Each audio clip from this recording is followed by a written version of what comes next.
This is video I25.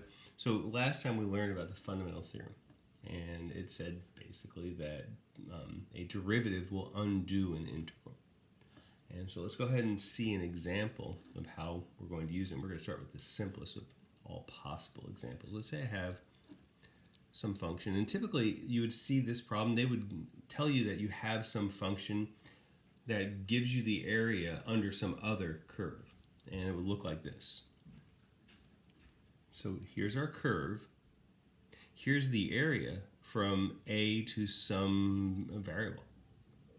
Okay, and let's say they then tell you, they ask you a question about how the area is changing. Is it increasing as you change x? Is it decreasing? In other words, they're asking you a question about the derivative of y. So they would say, in essence, you would have to interpret it, but they would be basically saying, find dy dx. How is the area changing when you change x? Okay, and so I'm going to take the derivative of both sides. So dy dx equals d dx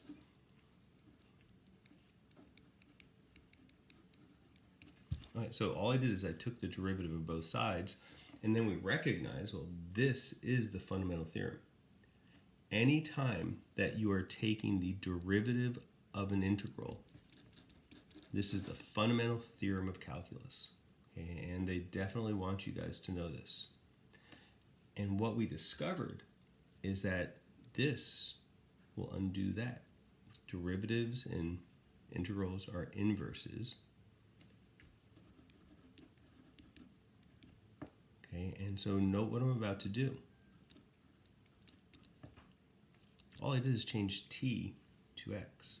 Remember that not only does this area depend on the y values of the curve, this area function definitely depends on how far right or left you're going.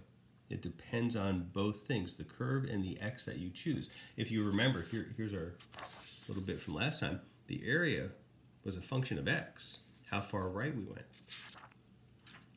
Okay, it couldn't be simpler. So all we did is basically took this away and we replaced that with this. Okay, but of course there are going to be twists. And like I said, that was the simplest of all possible things. So let's take our twists slowly and review as we go on. So here, in all of these problems, okay, a is just some constant. If we look back here, okay, not only did a not change, a ended up not even mattering. And the reason a simply doesn't matter is because this right here, okay, is the area between these two parts. And it doesn't matter how far left or right we were. Okay, I could bring a all the way over here, and I would still get that same region. I could bring a right here. So a, it just has to be some constant, some unchanging value. It doesn't matter what it is. Note that it just never plays a part in here. So the constant doesn't matter. Okay? But what does matter is that the constant was our lower bound. Okay, we developed all of this by making the constant the lower bound, so we need to switch these, and when I flip my limits, I have to remember that I just have to take the opposite of the integral.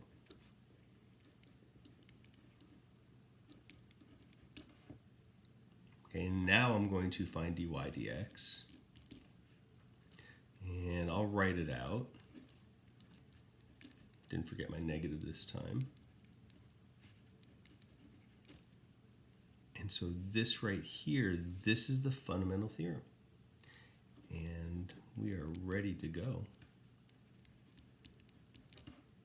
And note that when we're deriving this, because this is a definite integral, we don't have big C. Okay, let's go one step further. This is problem 3. Say I have y equals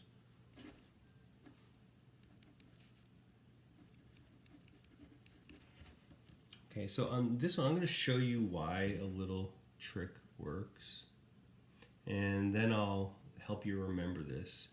Okay, so here, this is almost set up like I want it to be. Okay, the problem is this is not just x. And I've said that many times. It's not just x. Think about when I've said that. You'll see that come out later. Okay, so I'm going to go ahead and try. I'm going to try to take the derivative of both sides. So dy dx equals d dx. Okay, and I'm trying to derive with respect to x that isn't just x. When do those words come up? That sounds like a chain. And there is a chain here. Okay, and so the derivative is going to be, and I'm going to make this as simple as I can, what I'll get when I replace t with whatever that is, and then I have to look, and I say to myself, was that the variable by which I'm deriving? And it's not, and so I have to multiply by its derivative of the chain. And of course, you'd probably write the 2x out in front. Okay, so might have room for this one. Let's make this the last one we do today.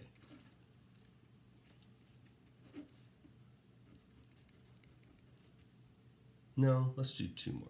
So I'm gonna start on a new sheet here. So question 4.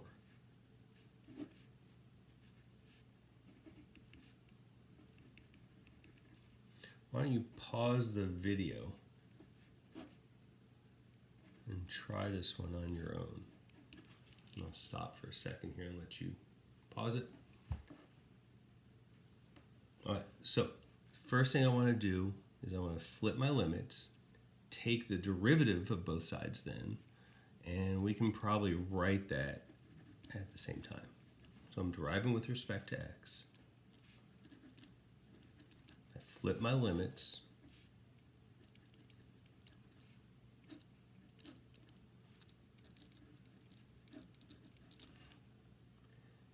And this isn't just x. That's not going to bother us now. We know there's a chain there. So I have negative. I hope I didn't forget the negative on the end of the last one. No, that was number 2. I didn't. Good. All right, so I have the negative. Okay, I replace t with whatever this is. Whoops. That's parentheses there. And then I look and I say, is this the x by which I'm deriving? And it's not. And so I simply multiply by its derivative, the chain. And I'll leave it like that, even though it's kind of ugly. All right, let's do that again. I'm going to give you a challenge problem. Question 5. So y equals the integral from 2x to 5x squared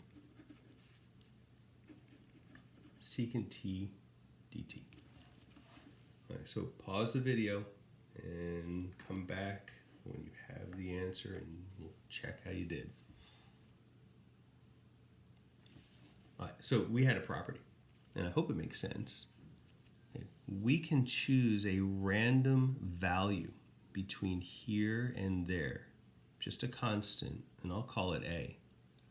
And I can say this would be equivalent to, I think this is just an area under a curve, the area from 2x to that random constant,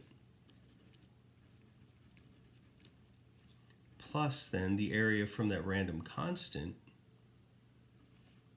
to the other limit.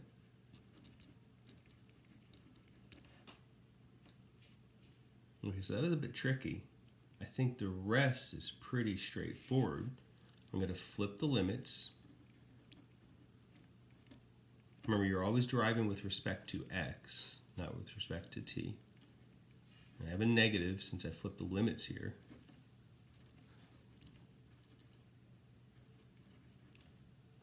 Here, I can just start, you know what, I'll take my time.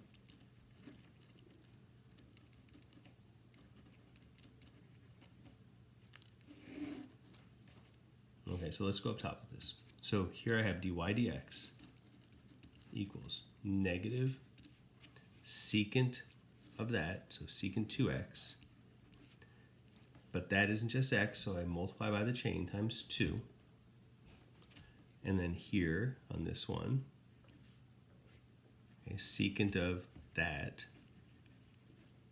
it's not just x, so I multiply by the chain, and I get times 10x. And that's it for today. By the end of this, let's see, you guys will, if you want to look ahead to what you can do, you should be able to do through 28. But I still have, I think, 2 more videos until we're finished with this section.